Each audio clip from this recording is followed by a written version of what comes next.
कामचोर देवरानी।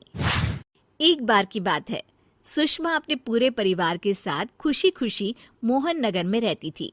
उसकी 2 बहुएं थी, पल्लवी और शिवानी। एक दिन दोनों बहुएं रसोई में काम कर रही होती है कि तभी उनकी सास सुषमा उन्हें बुलाती है। अरे बहू, जरा इधर तो आना। शिवानी, जरा जाकर देखना सासू माँ क्या कह रही हैं।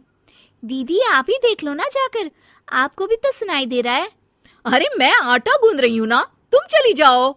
हाँ तो मैं भी तो सब्जी काट रही हूँ ना दीदी। अरे बहू जल्दी आओ।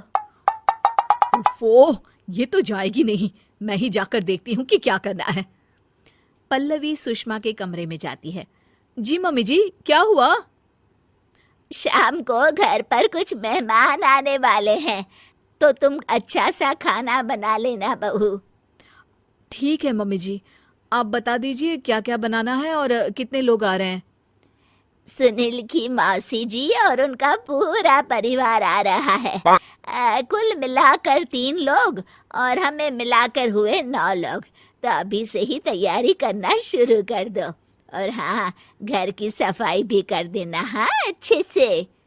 जी मम्मी जी, सब काम हो जाएगा, आप चिंता मत कीजिए। पल्लवी शिवानी को घर में मेहमान आने वाले हैं इसके बारे में बताती है। क्या 9 लोगों का खाना बनाना होगा, घर की सफाई करनी है? बाप रे, सासू माँ ने तो हमें घर की नौकरानी ही समझ कर रखा है। ऐसा नहीं बोलते शिवानी, हम इस घर की बहू हैं और घर के काम करना हमारा फर्ज है। दीदी तो है ही सासू माँ की चमची, जब देखो सासू माँ सासू माँ। मैं तो इतना सारा काम नहीं करने वाली।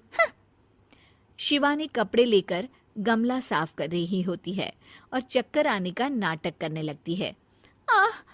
मेरा सर चकरा रहा है। तभी वहां पल्लवी और सासू माँ जाते हैं। अरे बहू, क्या हो गया तुम्हें? मम्मी जी, बहुत तेज सर में दर्द हो रहा है। तुम एक काम करो शिवानी, आराम कर लो। नहीं नहीं दीदी, घर में मेहमान आने वाले हैं, मुझे आपकी मदद करनी चाहिए। अरे कोई बात नहीं शिवानी, तुम आराम कर लो, मैं सब काम कर लूंगी। ठीक है दीदी, अगर आप इतना कह रही हैं तो आराम कर लेती हूँ। शिवानी आराम से अपने कमरे में मैगजीन पढ़ रही होती है। इसे कहते हैं आराम की जिंदगी। इतना सारा काम। चलो सारा काम खत्म हो गया, शिवानी को देख आती हूँ। शिवानी अपने कमरे में ईयरफोन में गाने सुनते सुनते सो जाती है और उसके साइड में मैगजीन भी रखी होती है। पल्लवी वहां आ जाती है और वो सब देखती है। ओहो, तो मतलब सब काम चोरी का बहाना था। अभी बताती हूँ इसको। घर का सारा काम मुझे करना पड़ा और ये महारानी यहाँ मैगजीन पढ़ रही है, गाने सुन रही है। पल्लवी रसोई से एक प्लेट और चम्मच लेकर आती है और शिवानी को थाली बजाकर उठाने लगती है। शिवानी अचानक से उठती है।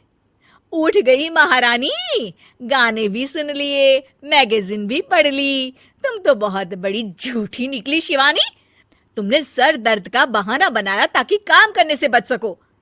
हाँ बनाया बहाना, तो क्या करती, इतने सारे काम करती। मुझे कोई शौक नहीं है चापलूसी का। क्या चापलूसी? तुम्हें लगता है कि मैं सारे काम चापलूसी के लिए कर रही हूँ? और नहीं तो क्या। तभी वहां सासू माँ आ जाती हैं। अरे बहू, वो लोग बस आने ही वाले हैं, तुम तैयारियां कर लो। जी सासू माँ, तुझे तो मैं बाद में देखती हूँ। सब खाना खाने बैठते हैं और खाना शुरू करते हैं। तभी सुनील की मौसी बोलती है। वाह भाई वाह, खाना तो बहुत ही अच्छा बना है सुषमा जी, एक एक चीज में क्या स्वाद है। ये सुनकर शिवानी मुंह बना लेती है। उसे अपनी जेठानी की इतनी तारीफ रास नहीं आती। आपकी बहुएं तो बहुत ही अच्छा खाना बनाती हैं। हाँ बनाती तो दोनों ही अच्छा है, पर आज ना ये सारा खाना बड़ी बहू ने बनाया है। छोटी बहू की तबीयत ठीक नहीं थी, सो इसलिए। मानना पड़ेगा सुषमा जी, आपकी बड़ी बहू तो बहुत ही गुणवान है। पल्लवी की तारीफ सुनकर शिवानी को जलन होती है। पल्लवी ये सुनकर खुश हो जाती है और शिवानी की तरफ देखकर उसे चिढ़ाती है। कुछ देर बाद मेहमानों के जाने का वक्त हो जाता है। मौसी जी सबके लिए उपहार लाई होती है। वो सबको शगुन के पैसे देती हैं और अंत में पल्लवी के पास आती है। तुम्हारे लिए शगुन का लिफाफा तो है ही, पर बहू तुम्हें एक और उपहार भी मिलेगा इतना अच्छा खाना बनाने के लिए। मौसी अपने सोने के कंगन निकालकर पल्लवी को पहना देती है। ये लो, ये मेरे मनपसंद कंगन है, अब से ये तुम्हारे हुए। धन्यवाद मौसी जी।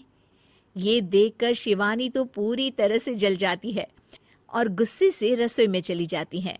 तभी वहां पल्लवी आ जाती है और उसे अपने कंगन दिखाने लगती है। देवरानी जी, अब आपका सर दर्द ठीक तो है ना? मुझे लगता है कि अब सर दर्द शुरू हो गया होगा आपका। उम्मीद है कि आपको हमारी ये कहानी पसंद आई होगी। कृपया हमारे चैनल को सब्सक्राइब करें और सभी अपडेट्स के लिए बेल आइकन जरूर क्लिक करें। और हाँ, वीडियो लाइक और शेयर करना मत भूलिएगा। Bye bye.